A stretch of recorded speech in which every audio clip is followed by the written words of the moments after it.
Втора донација на Евромакс Ресурсис по објавениот јавен повик за прибирање идеи и предлози за локални проекти да си го подобриме животот и сега и веднаш. Жени фармерки од подогражденските населени места добија приклучена механизација неопходна за обработка на земјоделските површини. Велат дека помошта им била добре дојдена. Не можеме ние да си дозволиме да купиме нови машини.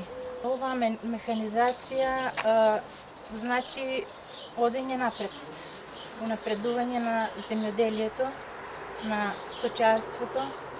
Имаме и разни други алатки, ама имаме добиено фреза, ќе биде помодерна обработката на земјата. Требало да се донира, за да има повеќе приноси и помодерно земјоделство мора да се донира, да се има соработка со земјоделците.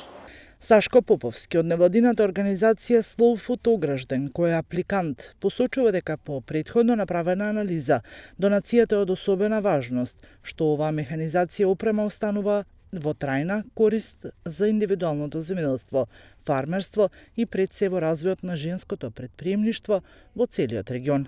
Овде денеска е втората донација. Сакаме да го подигнеме женското предприемништво, бидејќи сметаме дека жените во руралните делови се запоставени.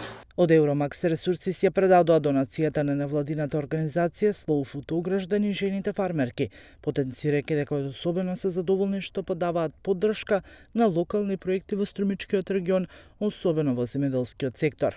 Ние продолжуваме со програмата која што ја најавивме, а која што е поддржана и инициирана од нашиот главен акционер Трафигура. Целта на оваа програма е да се помогне во овој пост-ковид период на локалните жители и на невладините организации кои што докажале со нивните активности дека работат за подобрување на квалитетот на живот во Струмичкиот регион.